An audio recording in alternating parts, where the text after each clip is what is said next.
గోవింద గోవింద గోవింద గోవింద.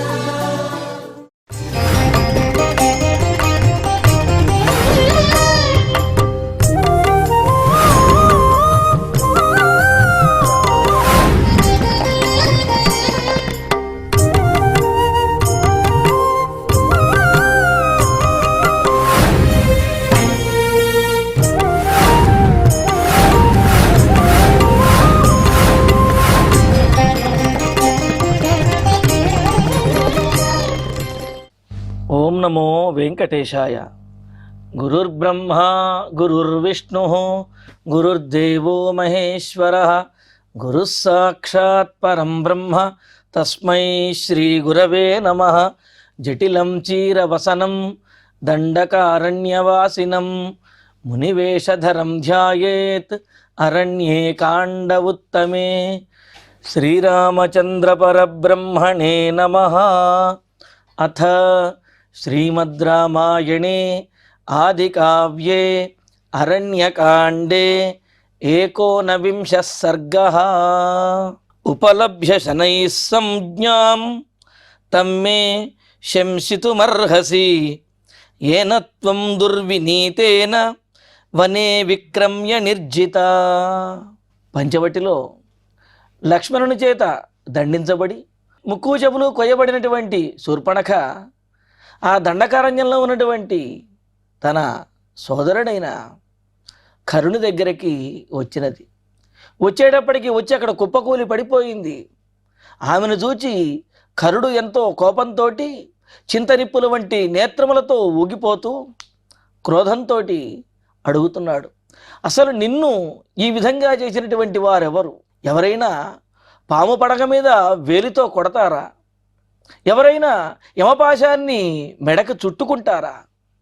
నీతో విరోధం పెట్టుకున్నారు అంటే వారికి మృత్యువు సమీపించినట్లే అని అడిగి మరలా అసలు నిన్ను చూస్తేనే అందరూ భయపడతారే, అటువంటిది నీతో విరోధం పెట్టుకోగలిగినటువంటి నిన్ను దండించగలిగినటువంటి ధైర్యం ఎవరికున్నది అని చెప్పి అంటున్నది. నీతో విరోధం పెట్టుకోగలిగినటువంటి ధైర్యం, నిన్ను దండించేంతటి తెగువ సాహసము ఎవరు చేయగలిగారు? అసలు వారెవరు అని చెప్పి ఒకంత ఈమెను దండించినటువంటి ధైర్యవంతులు, బలవంతులు, సాహసవంతులు ఎవరు అనే విషయాన్ని కూడా తెలుసుకుంటూ అసలు అటువంటి వారు ఉన్నారా, అటువంటి వారు ఇక్కడికి వచ్చారా అని అడుగుతూ ఇంకా అంటున్నాడు, శూర్పణఖ నువ్వు కంగారు పడటము భయపడటము ఆపి పూర్తి తెలివి తెచ్చుకుని శనై సంజ్ఞాం ఉపలభ్య మెల్లగా ఊరడిల్లి తెలివి తెచ్చుకున్నటువంటి దానివై ఏన దుర్వినీతేన వనే, ఏ దుర్మార్గుడి చేత ఏ దుర్జనుడి చేత నీవి విధంగా దండించబడ్డావో త్వం విక్రమ్య నిర్జిత, ఎవడు సాహసించి నిన్నీ విధంగా ఓడించి అంటే నిన్నీ విధంగా విరూపకరణం చేసి ముక్కు చెవులు కోశాడో తమ్మే శంసితుం అర్హసి, అతడెవడో నాకు తెలియజెయ్యి, వెంటనే చెప్పు, నేను అతన్ని దండిస్తాను అని చెప్పి అంటున్నాడు. అంటే శూర్పణఖ కరుణ దగ్గరికి వచ్చి తనకు జరిగినటువంటి విషయాన్ని చెప్పింది, కానీ ఆ కంగారులో దీనమైనటువంటి ఆ స్వరంతో భయపడుతూ, అందులోనూ ఆ కామమోహంతో, రాముని యందు కామమోహంతో ఉన్నది కదా, ఆ మోహం పూర్తిగా వీడకుండా అస్పష్టంగా కరుణితో చెప్పింది. కరుణికి పూర్తిగా అర్థం కాలేదు. అందుకనే అడుగుతూ ఉన్నాడు, నీవు తెలివి తెచ్చుకుని స్పష్టముగా నిన్ను దండించినటువంటి వారెవరో నాకు తెలియజెయ్యి అని చెప్పి అంటూ ఇతి భ్రాతుర్వచశ్రుత్వా క్రుద్ధస్య చ విశేషతః తతః శూర్పణఖా వాక్యం సబాష్పమిదమబ్రవీత్. కొంతసేపు అయ్యేటప్పటికీ కొంత ఊరడిల్లినది శూర్పణఖ. ఊరడిల్లి ఇక కన్నీరు మున్నీరుగా విలపిస్తూ ఇది విశేషతః క్రుద్ధస్య, ఈ విధంగా కరుడు చాలా దారుణంగా చాలా ఎక్కువగా క్రుద్ధస్య కోపించినటువంటి వాడై అడుగుతున్నటువంటి భ్రాతు వచః తన సోదరుని యొక్క మాటలను, ఆ కరుణి యొక్క మాటలను విని శూర్పణఖ తతః శూర్పణఖ సబాష్పం, ఇంకా శూర్పణఖ కన్నీరు విడుస్తూ నీళ్లతో నిండినటువంటి కన్నులతోటి అలా చూస్తూ ఇదం వాక్యమబ్రవీత్, కరుణతోటి ఈ విధంగా చెబుతున్నది. తనను దండించినటువంటి వారెవరు అనే విషయాన్ని చెబుతూ కళ్ళ వెంట నీటితోటి ఇలా మాట్లాడుతూ ఉన్నది. సహజంగా ఈ సన్నివేశంలో తనను దండించినటువంటి వారి గురించి పూర్తి వ్యతిరేకంగాను లేకపోతే నీచంగాను తక్కువ చేసి మాట్లాడడం అనేది ఎవరైనా చేసేటటువంటి పని. కానీ ఇంత బాధలో ఉండి తనను ఎలాగైనా సరే రక్షించగల, తనకు జరిగినటువంటి అవమానానికి ప్రతీకారం తీర్చగలిగినటువంటి సోదరుడు ఉన్నప్పటికీ కూడా శూర్పణఖ ఏ విధంగా మాట్లాడుతున్నదో చూడండి. తరుణౌ రూప సంపన్నౌ సుకుమారౌ మహాబలౌ పుండరీక విశాలాక్షౌ చీరకృష్ణాజినాంబరౌ ఫలమూలాశనౌ దాంతౌ తాపసౌ ధర్మచారిణౌ పుత్రౌ దశరథస్యాస్తాం భ్రాతరౌ రామలక్ష్మణౌ. మరి తనను దండించినటువంటి రామలక్ష్మణుల గురించి తెలియజేస్తూ ఇలా అంటూ ఉన్నది. తరుణవు రూపసంపన్నవు అని, యువకులు గొప్ప రూపము కలిగినటువంటి వారు అని మొదలుపెట్టింది. ఇదేమిటండి, నిన్ను కొట్టింది ఎవరు, నిన్ను దండించింది ఎవరు అంటే వాళ్ళ గురించి దారుణంగానో లేకపోతే వారి గురించి వ్యతిరేకంగానో చెప్పవలసి ఉండగా ఇలాగ శూర్పణఖ మంచి వయసులో ఉన్నటువంటి వారు, చాలా గొప్ప అందగాళ్ళు అని చెబుతున్నది. అసలైతే ఏమని చెప్పాలి? పుత్రౌ దశరథస్యాస్తాం భ్రాతరౌ రామలక్ష్మణౌ, దశరథుని యొక్క కుమారులైనటువంటి రామలక్ష్మణులు నన్ను దండించారు అని చెబితే సరిపోతుంది. కానీ అలా చెప్పకుండా తరుణౌ రూప సంపన్నౌ అని చెబుతున్నది. ఏమిటి ఇందులో ఆంతర్యము అంటే, శూర్పణఖ తన ముక్కు చెవులు కోయబడినప్పటికీ కూడా ఆమెలో వైరాగ్యం అనేది కలగలేదు, పశ్చాత్తాపం అనేది కలగలేదు. ఆమెకు రామలక్ష్మణులను చూచినప్పుడు ఏ కామమైతే కలిగిందో, ఏ మోహమైతే కలిగిందో ఆ మోహం పూర్తిగా వీడలేదన్నమాట. వీడకుండా నిన్ను కొట్టింది ఎవరమ్మా, నిన్ను దండించింది ఎవరమ్మా అని అంటే గొప్ప అందగాళ్ళు, మంచి వయస్సులో ఉన్నటువంటి వాళ్ళు అని చెప్పి తనకు ఏ మోహమైతే వారి మీద ఉన్నదో ఆ కామమోహము, ఆ మోహంతో ఇంకా మాట్లాడుతూ ఉన్నది. ఆ మోహాతిశయము ఈమెను ఇంకా వీడలేదు. అందుకనే రామలక్ష్మణుల గురించి చెబుతూ మంచి వయస్సులో ఉన్నటువంటి యువకులు, అలాగే గొప్ప సౌందర్యవంతులు అని చెబుతున్నది. మరో విశేషం ఏమిటి అంటే, రాముడిని చూస్తే ఎవరికైనా సరే ఆయన గురించి చెడుగా చెప్పాలి అని చెప్పి అనిపించదు. ఇది మనం గ్రహించాలి. రాక్షసులైనా సరే రాముడి గురించి సానుకూలంగానే మాట్లాడతారు. అంతేగాని అక్కడ శూర్పణఖ రాక్షసి అయినప్పటికీ కూడా రాముడి గురించి వ్యతిరేకంగా చెడుగా మాట్లాడటం లేదు. చూడండి, రాముడి గురించి మాట్లాడుతూ మంచి యవ్వనంలో ఉన్నవాడు, రూపవంతుడు అని చెప్పి మాట్లాడుతున్నది. అంటే ఎవరికైనా సరే రాముడిని చూస్తే సానుకూలంగానే మాట్లాడాలి అనే భావన కలుగుతుంది తప్ప వ్యతిరేకమైనటువంటి భావన కలగదు. అందుకనే శూర్పణఖ రామలక్ష్మణుల గురించి వ్యతిరేకంగా చెప్పాలి అనుకున్నా ఆమె నోరు, ఆమె మనస్సు, ఆమెకు ఉన్నటువంటి మోహము వారి గురించి వ్యతిరేకంగా కాకుండా యవ్వనవంతులు, రూపవంతులు అనే చెబుతున్నది. కేవలం ఈమెకే కాదు, ఎవరికైనా అదే భావన కలుగుతుంది.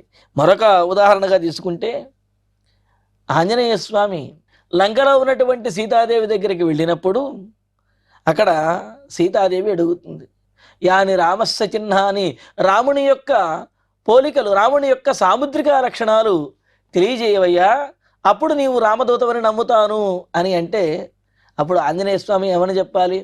త్రిస్థిర త్రిప్రళంబశ్చ అని ఈ విధంగా రాముని యొక్క ఆ సాముద్రిక లక్షణములు, ఆజానుబాహుడు అని చెప్పి, అంటే స్థిరమైనటువంటి పిడికిలి, మణిబంధము, హృదయము ఇవన్నీ కూడా కలిగినటువంటి వాడు, క్షత్రియ లక్షణములతో ఒప్పేవాడు, ఆజానుబాహుడు అని ఈ విధంగా ఆ శారీరకమైనటువంటి సాముద్రిక లక్షణములను చెప్పాలి. కానీ అక్కడ ఆంజనేయ స్వామి రాముడి గురించి చెబుతూ మొదలు పెడుతూ, రామః కమలపత్రాక్ష సర్వసత్వ మనోహర, రాముడు కమలపత్రము వంటి విశాలమైన అందమైన నేత్రములు కలిగిన వాడు, సమస్తమైనటువంటి ప్రాణులకి కూడా మనోహరమైనటువంటి వాడు అని చెప్పి ఆ సౌందర్యాన్ని వర్ణించడం మొదలుపెట్టాడు. ఆ తరువాత సాముద్రిక లక్షణాలను చెబుతాడు. అంటే రాముడి గురించి చెప్పాలి అని అంటే వెంటనే ఆయన యొక్క సౌందర్యం అనేది అలా గుర్తు వస్తుంది. అప్రయత్నంగా నోరు ఆయన యొక్క సౌందర్యం గురించే మొదట ప్రారంభించి చెబుతుందన్నమాట. మరి ఆంజనేయ స్వామి ఆ విధంగా చెప్పాడు అని అంటే మరి సామాన్యురాలు అదేవిధంగా రాక్షసి అయినటువంటి శూర్పణఖ ఇలా చెప్పడంలో ఆశ్చర్యం లేదు కదా. అయితే దీన్ని మరో రకంగా కూడా చెప్పొచ్చు. భక్తుడైనటువంటి ఆంజనేయ స్వామి ఆ విధంగా చెప్పాడు, కానీ ఇక్కడ రాక్షసి అయినటువంటి శూర్పణఖ కూడా రాముడి గురించి ఈ విధంగా సానుకూలంగానే చెబుతూ ఉన్నది. అంటే రాముని యొక్క దివ్యమంగళ విగ్రహం యొక్క ప్రభావం అంత గొప్పగా ఉన్నది అని చెప్పి తెలుస్తున్నది. లేకపోతే మరో రకంగా కూడా చెప్పవచ్చు, మరో అర్థం కూడా. ఇలా చెప్పడంలో కారణం ఏమిటి అంటే సుప్త ప్రమత్త కుపితానాం భావజ్ఞానం దృష్టం అని చెప్పి అన్నారు. నిద్రించినటువంటి వారిలో, మాదక ద్రవ్యములు స్వీకరించినటువంటి వారిలో, బాగా కోపంతో ఉన్నటువంటి వారు ఎవరైతే ఉంటారో, బాగా రౌద్రంతో ఉన్నటువంటి వారిలో భావజ్ఞానం వారి మనస్సులో స్థిరంగా ఏదైతే ఉంటుందో అదే బయటికి వస్తుంది తప్ప అవాంతరంగా కలిగేటటువంటివి, అవాంతరంగా మాటలు కానీ ఇవేవి వారికి తెలియవు. ఏ విధంగా అయితే బాగా ఉదయం నుంచి రాత్రి వరకు, లేకపోతే అతని యొక్క మనస్సులో ఏదైతే ఉన్నదో అదే ఆ నిద్రలో కలవరిస్తాడు, ఆ నిద్రలో స్వప్నంలో కూడా వస్తుంది అంటారు. అంతేగాని మిగతా జరిగినటువంటివన్నీ కూడా పెద్దగా గుర్తుండవు. అదేవిధంగా బాగా మాదక ద్రవ్యమును, మద్యపానం మొదలైనవి చేసినటువంటి వారు ఉన్నట్లయితే వారు ఏదైతే తమ మనస్సులో దృఢంగా అనుకున్నారో అదే గుర్తుంటుంది తప్ప దారిలో వెళుతూ ఉంటే ఎదురు దెబ్బ తగిలిందనో లేకపోతే ఎవరన్నా ఏదైనా తిట్టారనో ఇవేవీ గుర్తుండవు. అతని మనస్సులో ఏదైతే దృఢంగా ఉన్నదో దానినే గుర్తుపెట్టుకుంటాడు, మిగతావన్నీ కూడా పక్కకు వెళ్ళిపోతాయి. అదేవిధంగా బాగా కోపంతో ఉన్నటువంటి వాడు, కోపంతో ఊగిపోతూ ఉన్నాడు. అలా ఊగిపోతూ ఉన్నటువంటి వాడికి మధ్యలో పెడుతూ ఉంటే చిన్న ఎదురు దెబ్బ ఏదో తగిలింది, దీని గురించి ఆలోచించాడు, తగిలితే తగిలింది, ఇది కాదు ముఖ్యం, ముఖ్యమైన మన మనసులో ఉన్న ఆలోచన ముఖ్యమని చెప్పి దాని గురించి ఆలోచిస్తారు. ఇలాగా నిద్రించేవాడు కానీ, మాదక ద్రవ్యములు స్వీకరించినటువంటి అంటే మోహంలో ఉన్నటువంటి వారు కానీ, విపరీతమైనటువంటి కోపంలో ఉన్నటువంటి వారు కానీ తమ మనస్సులో దృఢంగా ఏదైతే ఉన్నదో దాని గురించే ఆలోచిస్తారు, దాని గురించే మాట్లాడతారు తప్ప అవాంతరమైనటువంటి వాటి గురించి మాట్లాడరు. మరి అలాగే ఇక్కడ శూర్పణఖ రామలక్ష్మణులను చూచి కామమోహిత అయి ఉన్నది. ఆ కామమోహంలో ఉన్నటువంటి శూర్పణఖ ఆ మోహంతో, ఆ కామంతో, ఆ భావంతో కూడినటువంటి మాటలే మాట్లాడుతున్నది తప్ప రామలక్ష్మణుడు లేకపోతే లక్ష్మణుడు తనను దండించాడనే విషయాన్ని మర్చిపోయి వారి యొక్క సౌందర్యాన్ని ఇక్కడ కీర్తిస్తూ ఉన్నదన్నమాట. కావుననే ఈ విధంగా తరుణం రూపసంపన్నం అని చెప్పి తన ముక్కు చెవులు కోసినటువంటి వారి గురించి ఇలాగా మాట్లాడుతున్నది శూర్పణఖ. అంతేకాదు మరి తరుణం అని చెప్పి ఇలా ఎందుకు మొదలుపెట్టింది అని అంటే ముఖ్యంగా కామినులు, కామంతో ఉన్నటువంటి వారు, కామినులు ఎదుటివారిలో మొదటగా వయస్సుని, రూపాన్ని చూస్తారు. మంచి వయస్సులో ఉన్నవారా, చక్కటి సౌందర్యం కలిగినటువంటి వారా అనే విషయాన్ని మొదట పరికిస్తారు. మరి అలాగే శూర్పణఖ కూడా రామలక్ష్మణులో ఉన్నటువంటి ఆ యవ్వనాన్ని, ఆ రూపాన్ని చూసే మోహించింది. కావున ఆమె నోటి నుండి కరుణ దగ్గర వారి యొక్క యవ్వనం గురించి, రూపం గురించే మొదలుపెట్టి మాట్లాడుతూ ఉన్నదన్నమాట. కావున మంచి తరుణవు, మంచి వయస్సులో ఉన్నటువంటి వారు, యవ్వనంలో ఉన్నటువంటి వారు అని చెప్పి అంటారు. అదేంటండి, శూర్పణఖ మొదట ప్రేమించినటువంటిది రాముడిని, కామించినటువంటిదేనే అనొచ్చు. ఆ తర్వాత రాముడు పరిహాసంగా లక్ష్మణుడిని భర్తగా స్వీకరించమని అంటే లక్ష్మణుడి దగ్గరికి వెళ్ళి ఆయనను ప్రేమించాను అని చెప్పింది, కామించింది. ఆ తర్వాత లక్ష్మణుడు నేను దాసుణ్ణి, రాజాధిరాజు రామచంద్రమూర్తే కావున ఆయననే స్వీకరించు అంటే మరలా రాముడి దగ్గరికి వచ్చింది.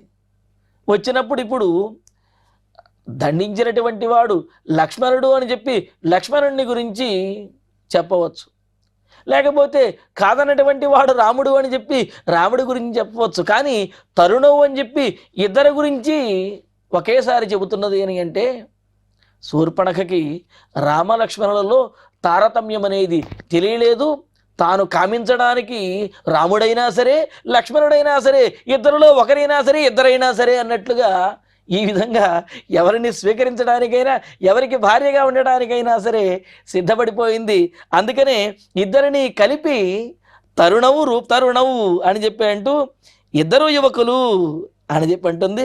ఇద్దరికీ కూడా సమానమైనటువంటి ప్రాధాన్యాన్ని ఇచ్చిందనమాట.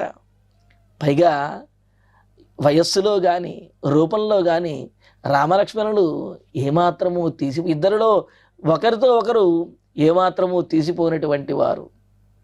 అక్కడ రాముడికి లక్ష్మణుడికి వయస్సు కనుక చూచినట్లయితే రాముడు పునర్వసు నక్షత్రంలో పుడితే లక్ష్మణస్వామి ఆశ్లేష నక్షత్రంలో పుట్టాడు.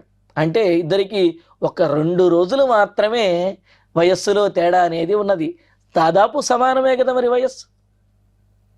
మరి రూపంలో చూచినట్లయితే ఇద్దరూ కూడా చాలా గొప్పగా అందగాళ్ళు. అలాగా ఉన్నారు. కావుననే తరుణవు రూప సంపన్నవు అంటే గొప్ప వయస్సులో నూతనమైనటువంటి లేకపోతే మంచి యవ్వనమైనటువంటి వయస్సులో ఉన్నటువంటి వారు. అంతేకాదు రూప సంపన్నవు, వయస్సు ఒక్కటే కాదు కదా, మోహించడానికి చక్కటి రూపం కూడా కావాలి కదా అని అంటే అమ్మో వయస్సు ఆ వయసుని మించినటువంటి రూపము కలిగినటువంటి వారు చక్కటి సౌందర్యవంతులు అన్నారు. కన్యా వరయతే రూపం అని అన్నారు కదా. అంటే వధువు వరుడి యొక్క రూపాన్ని మొదట వరిస్తుంది, ఆ తర్వాత మిగతా విషయాలను ఆలోచిస్తారు. అలాగే ఇక్కడ రూపంలోనంటే వయస్సులోను రూపంలోనూ కూడా సంపన్నం అంటే గొప్ప పరిపూర్ణమైనటువంటి వారు. అదేవిధంగా మంచి వయసులోనూ గొప్ప సౌందర్యంతో కూడినటువంటి వారు అని అన్నారు. ఇక్కడ రూపవంతవు అని అంటే సరిపోతుంది కదండి. రూప సంపన్నవు అని ఎందుకు అన్నారు అని అంటే రూపవంతము అంటే అందము కలిగిన వారు అని అర్థం వస్తుంది. రూప సంపన్నం అంటే పరిపూర్ణమైనటువంటి అందము. అంటే ఈ లోకంలో ఎంతటి సౌందర్యం అయితే ఉన్నదో అంతటి సౌందర్యాన్ని రాశీభూతంగా చేస్తే ఎంత గొప్పగా ఉంటుందో అంతటి సంపన్నులు, తరగనటువంటి సౌందర్యం కలిగినటువంటి వారు అని అర్థంట. ఎంతటి సౌందర్యము అంటే చెబుతారు, మన్మధుడు మొదలైనటువంటి వారికి కూడా అందమును ఇచ్చేంతటి సౌందర్యం కలిగినటువంటి వారు. వారు చూచినప్పటికీ అంటే మన్మధుడు రామలక్ష్మణులు చూచినా అబ్బా ఎంత అందంగా ఉన్నారు అనుకుంటాడు తప్ప నాలాగా ఉన్నారు అని చెప్పి అనుకోట. ఎందుకంటే రామలక్ష్మణులను చూచిన తర్వాత మన్మధుని యొక్క అందము కూడా దిగదుడిపే అనిపిస్తుందిట. అందుకనే రూప సంపన్నవు మన్మధుడు మొదలైనటువంటి వారికి కూడా సౌందర్య భరితమైనటువంటి వారికి కూడా అందమును ఆపాదించగలిగినటువంటి గొప్ప అందగాళ్ళు అని చెప్పి అన్నారు. మరో విశేషాన్ని కూడా చెబుతున్నారు ఇక్కడ. రూప సంపన్నవు అని ఇక్కడ సంపన్నవు అని ఎందుకు అన్నారు అంటే జన్మతః అంటే వారు పుడుతూనే గొప్ప అందగాళ్ళుగా జన్మించినటువంటి వారు అని చెప్పి. సహజంగా చూస్తూ ఉంటాం, కొంతమంది చిన్నప్పుడు చాలా అందంగా కనిపిస్తూ ఉంటారు, పెద్దయిన తర్వాత వారి యొక్క ఆకారము ఆహార్యము మారిపోతుంది, అంత అందంగా అనిపించకపోవచ్చు. కొంతమంది చిన్నప్పుడు అంత అందంగా అనిపించరు, కానీ పెద్దయిన తర్వాత చాలా సౌందర్యభరితంగా కనిపిస్తూ ఉంటారు. కానీ ఇక్కడ రామలక్ష్మణులు పుట్టుకతోటే సౌందర్యవంతులు అంటే అందగాళ్ళు. అలాగే ఇప్పుడు కూడా అందగాళ్ళు అంటే పరిపూర్ణమైన సౌందర్య సంపద కలిగినటువంటి వారు అని చెప్పి అన్నారు. సహజంగా శాస్త్రంలో అంటారు, ఉత్పన్నం ద్రవ్యం క్షణమగుణం తిష్టతి అని చెప్పి అంటారు. అంటే ఉత్పన్నమైనటువంటి ద్రవ్యము ఒక క్షణకాలం పాటు ఎటువంటి గుణము లేకుండా ఉండి ఆ తర్వాత ఆ గుణములను సంతరించుకుంటుంది అని చెప్పి అన్నారు. అంటే ఉత్పన్నం అయ్యే సందర్భంలో ఉత్పన్నం అయిన తర్వాత కూడా ఒక క్షణకాలం పాటు ఎటువంటి గుణములు లేకుండా ఉండి ఆ తర్వాత వాటిని సంతరించుకుంటుంది అని చెప్పి. అయితే ఇక్కడ పుట్టుకతోటే ఉత్పన్నం అవుతూనే రామలక్ష్మణులు పరిపూర్ణమైనటువంటి సౌందర్యవంతులు అనే విషయాన్ని తెలియజేయటం కోసమే అందుకనే అంటారు రూపదాక్షిణ్య సంపన్న ప్రసూత. రూపము దాక్షిణ్యము మొదలైనటువంటి గుణములతోటి రాముడు ఆవిర్భవించాడు అని చెప్పి. అలా పుడుతూనే ఇటువంటి గుణములు కలిగినటువంటి వారు అనే విషయాన్ని తెలియజేయటానికే రూప సంపన్నవు అని చెప్పి అన్నది. సరే, బాగానే ఉన్నది. వయసులో ఉన్నవాళ్ళు అందగాళ్ళు కానీ అడవిలో తిరుగుతూ ఉన్నారు అని అంటే వాళ్ళ యొక్క శరీరములు చాలా కఠినంగా ఉండి ఉండవచ్చు. మరి అటువంటి కఠినంగా మొరటుగా ఉండేవాళ్ళు మనకెందుకు అని అనుకుంటే పొరపాటే. వాళ్ళు సుకుమారవు మహాబలవు, వయస్సు రూపమే కాదు, వారు వీటితో పాటుగా సౌకుమార్యం కూడా కలిగినటువంటి వారు, కాఠిన్యమే మాత్రము కూడా లేనటువంటి వారు అని చెప్పి అన్నారంటే, నిండా వికసించినటువంటి పుష్పములు ఏ విధంగా అయితే ఉంటాయో ఆ విధంగా ఉన్నటువంటి వారు, పుష్పములను కనుక కావలించుకుంటే ఏ విధమైనటువంటి సున్నితమైన స్పర్శ కలుగుతుందో ఆ విధంగా రామలక్ష్మణుల్ని కావలించుకుంటే అటువంటి స్పర్శ కలుగుతుంది అని చెబుతూ సుకుమారవు అని చెప్పి అంటూ ఉన్నది. అమ్మా, సుకుమారులు అంటున్నావు, యవ్వనంలో ఉన్నవారు, అందగాళ్ళు, సుకుమారమైనటువంటి వాళ్ళు, మరి వీళ్ళు మరి నిన్ను చూచి భయపడుతున్నారేమో, లేకపోతే నీవు వారి దగ్గరికి వెళితే వాళ్ళు నిన్ను భరించలేమో అని అనుకుంటున్నారేమో అని అనుకుంటావేమో అన్నయ్య. కాదు కాదు, వాళ్ళు మహాబలవు, వాళ్ళు బలహీనులు కాదు, గొప్ప బలపరాక్రమములు కలిగినటువంటి వారు. అంతేకాదు, ఇక్కడ మహాబలహ శబ్దానికి చాలా గొప్పగా అర్థం చెబుతారు. బలము, అదేవిధంగా పౌరుషము అని అంటే కేవలము ఏదో యుద్ధంలో జయించడమో లేకపోతే దౌర్జన్యం చేయడమో పరాక్రమమో ఇవి మాత్రమే కాదు, ఆడదాని యొక్క మనస్సు గెలుచుకొనగలిగినటువంటి వాడే నిజమైనటువంటి పురుషుడు, నిజమైనటువంటి పౌరుషం అదే, నిజమైనటువంటి బలం అదే అని చెప్పి అంటూ, మరి వారు నన్ను గెలుచుకున్నటువంటి వారనయ్యా, నేను వారిని చూచిన వెంటనే మోహపడిపోయాను, అబ్బురపడిపోయాను. కావున వారు కేవలం సౌందర్యము సౌకుమార్యము కాదు, వారిలో బలము కూడా అంత గొప్పగా ఉన్నది. అంటే నన్ను భరించగలిగినటువంటి, నాతో రమించగలిగినటువంటి బలము కలిగినటువంటి వారు ఆ రామలక్ష్మణులు బలహీనులు కాదు, బలవంతులే అని అంటున్నారు. పైగా ఇదే విషయాన్ని మనకు బాలకాండలో కూడా చివరిలో అంటారు, సీతారామ సుఖజీవన సర్గ అని చెప్పి. అంటే రూపము, వయస్సు, సౌకుమార్యంతో పాటుగా ఆ మనస్సు, ఉత్సాహము, బలము అనేవి కూడా ఉండాలి కదండి. అవి ఉన్నప్పుడే కదా ఆ ప్రేయసి ప్రియులు ఎంతో ఆనందంగా ఉండగలుగుతారు. మరి ఇక్కడ రామస్తు సీతయా సార్ధం విజహార బహూన్ ఋతూన్, రాముడు సీతాదేవితోటి అనేక ఋతువులు చాలా ఆనందంగా గడిపాడు అని చెప్పి అన్నారు. అంటే స్త్రీ యొక్క మనస్సు తెలుసుకుని, భార్య యొక్క మనస్సు తెలుసుకుని ఆమెను ఆనందపరిచే విధంగా సంసారాన్ని కొనసాగించగలిగినటువంటి వాడు అతడే మహాబలుడు అని చెప్పి అంటూ, మరి ఇక్కడ రామచంద్రమూర్తి గొప్ప బలవంతుడు అనే విషయాన్ని చెబుతూ, సరే ఈ విధంగా వయస్సులో ఉన్నటువంటి వారు, సౌందర్యవంతులు, సుకుమారమైనటువంటి వారు, బలవంతులు, ఈ విధంగా చూసినట్టయితే మొత్తం మీద వాళ్ళు గొప్పవారని చెప్పి తెలుస్తూ ఉన్నది, అందగాళ్ళని తెలుస్తూ ఉన్నది. సరే, ఏవో చిన్న చిన్న లోపాలు ఉంటే ఉండవచ్చుగాక అని అంటాడేమోనని, మొత్తం మీద సముదాయంగా ఈ విధంగా గొప్పవాళ్ళు అందగాళ్ళు అంటాం కాదు, ప్రతి అవయవంలోనూ కూడా అక్కడ సౌందర్యం అనేది ఉట్టిపడుతున్నది అని చెప్పి చెబుతూ ఏమంటున్నది, సుకుమారవు మహాబలవు అని పుండరీక విశాలాక్షవు. పుండరీకము అని అంటే తెల్ల తామరను పుండరీకము అని చెప్పి అంటారు. అంటే ఇక్కడ పుండరీకం శితాంభోజం అని చెప్పి తెల్ల తామర పూల వంటి నేత్రములు కలిగినటువంటి వారు అని చెప్పి, కళ్ళు తెల్లగా ఉండి ఆ మధ్యలో కనుగుడ్డు నల్లగా ఉండడం అనేది సాధారణంగా ఉండవలసింది. అలా కాకుండా కళ్ళు కాస్త ఎర్రగా ఉన్నాయి అంటే వారిలో కోపమో లేకపోతే కామోద్రేకమో నిద్ర ఎక్కువ అవ్వటమో ఏదో ఒకటి జరిగింది అని అర్థం. అలా కాకుండా ప్రశాంతంగా ఉన్నటువంటి వారి యొక్క నేత్రములు తెల్లగా చాలా అందంగా ఉంటాయన్నమాట.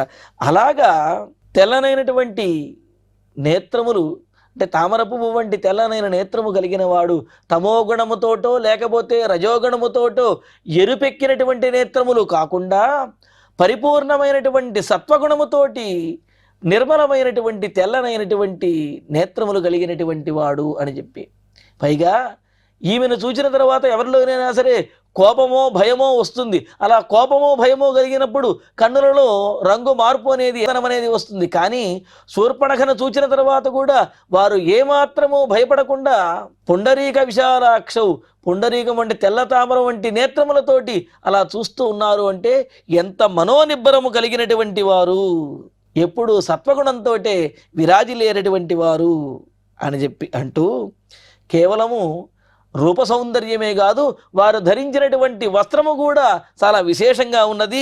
చీరకృష్ణాజినాంబరౌ అని అంటున్నారు. అంటే నారచీరలను ధరించినటువంటి వారు అని చెప్పి, ఇటువంటి సౌందర్యభరితమైనటువంటి వారు నారచీరలు ధరిస్తే ఆ నారచీరలకు అందం వచ్చి మరింత సౌందర్యభరితంగా వీరు కనిపిస్తున్నారు. కిమివహి మధురాణం మండనం నాకృతీనామని అన్నట్లుగా మరి ఆ విశేషములను, ఆ శూర్పణఖ యొక్క మనోభావములను తరువాతి ప్రవచనంలో తెలుసుకుందాము. ఇక ఇప్పుడు శ్లోకాలను పారాయణ చేసుకుందాము. ఉపలభ్య శనై సంజ్ఞాం తమ్మే శంసితుమర్హసి ఏన త్వం దుర్వినీతేన వనే విక్రమ్య నిర్జిత ఇతి భ్రాతుర్వచ శ్రుత్వా క్రుద్ధస్య చ విశేషతః తతః శూర్పణఖా వాక్యం సబాష్పమిదమబ్రవీత్ తరుణౌ రూపసంపన్నౌ సుకుమారౌ మహాబలౌ పుండరీక విశాలాక్షౌ చీరకృష్ణాజినాంబరౌ ఫలమూలాశనౌ దాంతౌ తాపసౌ ధర్మచారిణౌ పుత్రౌ దశరథస్యాస్తాం భ్రాతరౌ రామలక్ష్మణౌ ఇత్యార్షే శ్రీమద్ రామాయణే ఆదికావ్యే అరణ్యకాండే 19 సర్గే 4 శ్లోకాః. ఇప్పుడు క్షమాప్రార్థన మంగళాంతంగా ఈ ప్రవచన పారాయణ కార్యక్రమాన్ని పరిపూర్ణం చేసుకుందాం. యదక్షరపదభ్రష్టం మాత్రాహీనంతు యద్భవేత్ తత్సర్వం క్షమ్యతాం దేవ నారాయణ నమోస్తుతే. కాయేన వాచా మనసేంద్రియైర్వా బుద్ధ్యాత్మనా వా ప్రకృతే స్వభావాత్ కరోమి యద్యత్ సకలం వరస్మై నారాయణాయేతి సమర్పయామి. శ్రియః కాంతాయ కళ్యాణ నిధయే నిధయేర్ధినాం శ్రీవేంకట నివాసాయ శ్రీనివాసాయ మంగళం.